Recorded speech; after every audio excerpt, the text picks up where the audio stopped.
ശക്തമായ മത്സരം നടക്കാൻ സാധ്യതയുള്ള കണ്ണൂരിന്റെ മണ്ഡലമാണ് ഞാനിപ്പോൾ ഇവിടെ ഉള്ളത്. കെ സുധാകരൻ UDF വേണ്ടി മത്സരിക്കുന്ന ഈ മണ്ഡലത്തിൽ വളരെ ശക്തമായ ഒരു മത്സരം തന്നെയാണ് എല്ലാവരും പ്രതീക്ഷിക്കുന്നത്. എന്തായാലും പ്രചരണത്തിന്റെ വിശേഷങ്ങളും അതുപോലെ തന്നെ ഇലക്ഷനെ കുറിച്ചുള്ള പ്രതീക്ഷകളും നമുക്ക് സുധാകരനോട് സാറിനോട് തന്നെ ചോദിച്ച് മനസ്സിലാക്കാം. സാർ, വളരെ തിരക്കുള്ള സമയമാണെന്നറിയാം. ഇനി ഇലക്ഷൻ ഏകദേശം 3 ആഴ്ചകൾ കൂടി ബാക്കിയുള്ളൂ. എങ്ങനെ പോകുന്നു പ്രചരണങ്ങളും കാര്യങ്ങളൊക്കെ? പ്രചരണം ഭംഗിയായി പോകുന്നു. ആളുകളിൽ ഒരു മാറ്റത്തിന് വേണ്ടിയുള്ള ആഗ്രഹം എല്ലാ ആളുകളെയും വാക്കുകളിൽ നിറയുന്നു. ഒരു മാറ്റത്തിന് വേണ്ടി നാട് കാത്തിരിക്കുകയാണ്. യുവത്വം മുതൽ വൃദ്ധന്മാർ വരെ ഇന്നത്തെ നിലപാടിൽ, ഇന്നത്തെ രാഷ്ട്രീയ സാഹചര്യത്തിൽ ഒരു മാറ്റം വേണമെന്ന് ആഗ്രഹിക്കുന്നവരാണ്. അതുകൊണ്ട് തന്നെ വാക്ക് പാലിക്കുന്ന, മതേതരത്വം കാക്ഷിക്കുന്ന, രാജ്യത്ത് അക്രമത്തെ തുരത്താൻ സാധിക്കുന്ന രാഷ്ട്രീയ ശക്തികളെ അധികാരത്തിൽ കൊണ്ടുവരണമെന്ന് ഒരു ജനവികാരം അവരുടെ സംസാരത്തിൽ ഞങ്ങൾക്ക് മനസ്സിലാക്കാൻ സാധിക്കും. പ്രചരണം ഭംഗിയായി പോകുന്നു. ഞാൻ നല്ല കോൺഫിഡൻ്റ് ആണ്.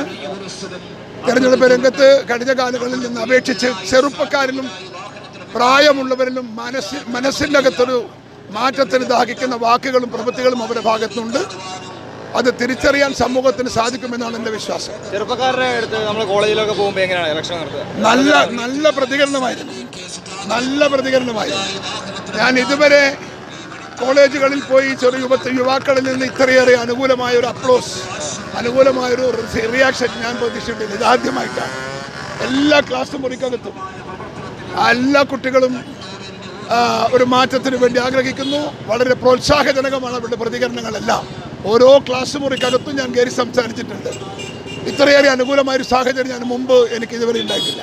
വിശ്വാസികളും അവിശ്വാസികളും തമ്മിലൊരു പോരാട്ടമാണ് താങ്കൾ ഈ ഇലക്ഷനെ വിശേഷിപ്പിക്കുന്നത്. എന്തുകൊണ്ടാണ് അങ്ങനെ പറയാൻ സാധിക്കും? അത് ഈ രാജ്യത്തെ ഏറ്റവും പ്രധാനമായ ശബരിമല വിഷയത്തിൽ ഇവിടെ നിയമപരിപാലനത്തിന് പോലീസിന് 15,000 പോലീസിനെ വിന്യസിച്ച് ഭക്തജനങ്ങളെ ബുദ്ധിമുട്ടിച്ച ഇടതുപക്ഷ സർക്കാരുണ്ട്. സുപ്രീം കോടതി വിധിയുടെ പേരിലാണ്. എന്നാൽ പ്രാവർത്തികമാക്കാത്ത ഒരുപാട് സുപ്രീം കോടതി വിധികൾ കേരളത്തിലുണ്ട്.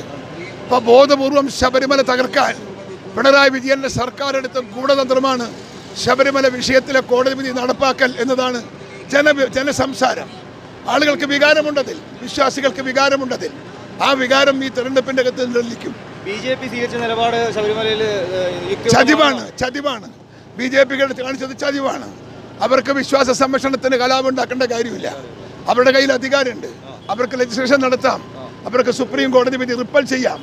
അത് അധികാരം കയ്യിൽ വെച്ച് നിയമ നടപടികൾ സ്വീകരിക്കാതെ ശബരിമലക്കകത്ത് കലാപമുണ്ടാക്കാനാണ് BJP-ക്കാർ ശ്രമിച്ചത്.